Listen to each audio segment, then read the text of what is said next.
My name is Mia Lamb-Hayes. I work in the University of Ulster, and sometimes I curate exhibitions like this one that was made possible by Peter Richards here in the Golden Thread and the staff. We have an exhibition called Convergence, Literary Art Exhibitions. That sounds a bit complicated, but it really is a coming together of three areas: literature, visual art, and exhibitions. So the practice and the study of all of these three areas and how they come together. I want to convey that artists read and that they're very capable of interpreting and challenging and carrying on the debates that are started by writers in books and so on. So I start off with a bookshelf with a number of catalogues that celebrate the centenary of some writer or whatever. That's usually where those three areas come together.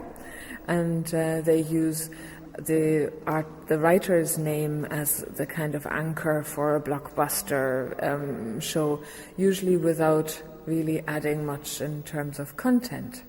But then there is a seating arrangement in the gallery, lots of seating, actually comfortable sofas where you can sit and read for ages.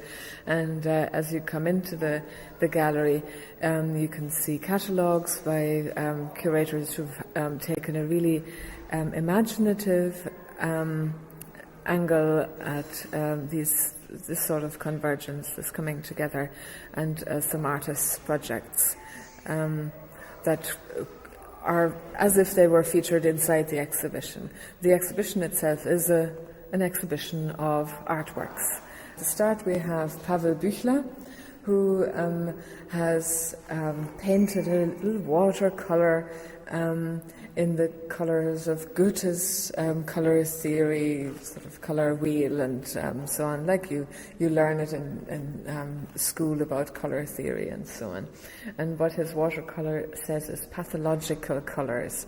So he kind of subverts the beauty of these colours by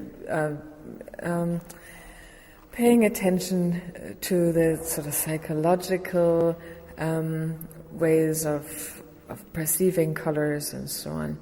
So we have really classical literature, Goethe and then Beckett. There are a little bundle of pencils on a pedestal, and behind that Pavel's work consists of little shapes with some words, from door to window, for example.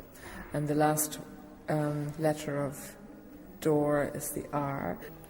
On the other side, we start out with a project that concerns Goethe as well. Goethe and Schiller. The artist Andrea Theis stood in front of the Goethe and Schiller monument in Weimar, real big tourist site. And she stood there for a whole week, basically preventing people from taking their picture in front of the monument alone. And, she had all these reactions documented and photographed and so on, quite a few of them quite irate. And, you can imagine what you'd feel like if you find that. But actually it really makes sense, because Schiller was a refugee for his belief in the freedom of speech, and tried to figure out why the French Revolution had descended into violence. So these very pertinent ideas in his letters on the aesthetic education of man, really relevant today still. That tells us really that the classics, the canon and so on, idea of all of this being totally irrelevant and just there for the fame of it, and for tourist organizations selling another couple of bed nights and so on. If somebody, some writer has an anniversary or something like that. But actually, if you start to read, as these artists in the exhibition have, you find so many liberating things, so many really exciting, current things in their writings.